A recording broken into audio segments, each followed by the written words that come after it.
So it's the first review from this week's GTA Online weekly update offers, and it's for the Dewbachee Massacro, and that logo gets me every time. So this is the bargain of the week, and let's be honest, it's not a great week. There are a couple of interesting cars to pick up. There aren't many ways to make money, which is a bit of a problem. However, this is something that I think you should all be buying. Now, I've reviewed this before. This might actually be the third time I've reviewed this car. That's how much I like this thing. But why? I mean, the looks speak for themselves. We'll come back to that in a second.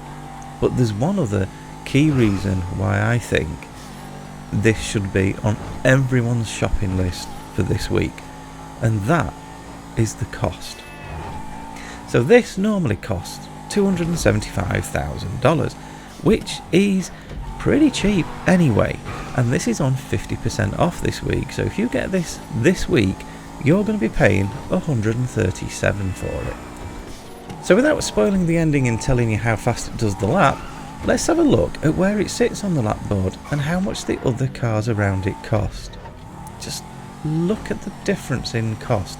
All of those cars did the lap slower than the Massacro did. So this is an absolute bargain. It is punching way above its weight. I mean, yes, it is a cheap car, so it's not going to be at the top of anyone's lap board. But my God, this thing punches above its weight.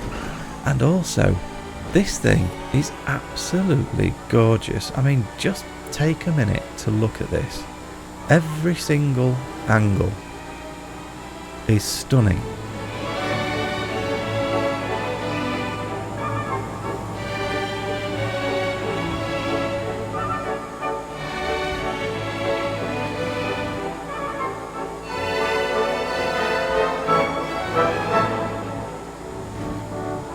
So it's based on the Aston Martin Vanquish, and most of the Dabaches in the game are actually really good looking. I mean, obviously not you, but all of the others are really good looking, and this, even from that collection, in my view, is probably the best looking of the Dabaches in the game. And just to remind you, this is yours this week for $137,500 GTA dollars, which is nothing. Performance wise, so you've seen where it sits on the lap board. It's already punching above its weight. It is very middle of the road, as you would expect for a cheap car. It has a reasonable top speed, which we'll get round to. It has reasonable acceleration. It does have really nice handling. It seems to have quite a lot of downforce, so as a car to drive, it's actually really good fun. Now, it does come in two flavours. There's the road version, which is the one I've got, and then there's the race car version. There's no difference in performance between the two. It's the road one that's on offer this week.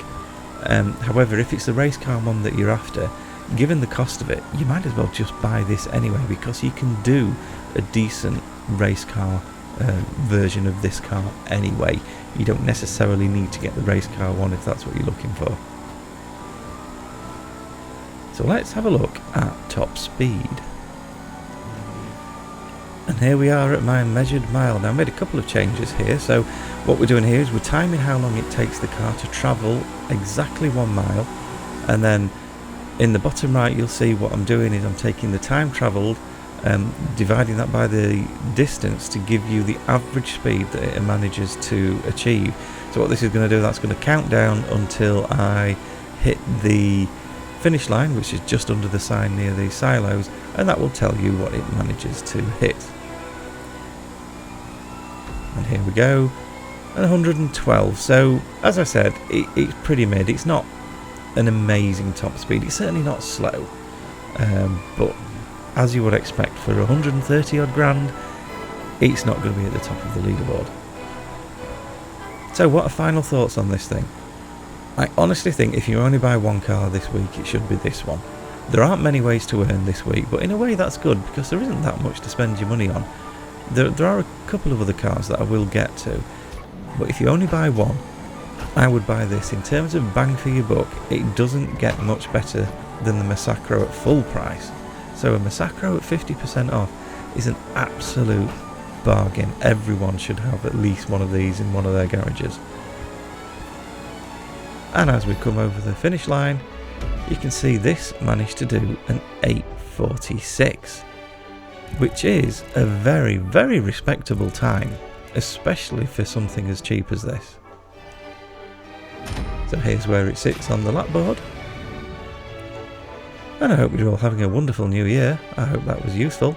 Please do remember, drop a like and subscribe, and I will see you all in the next one.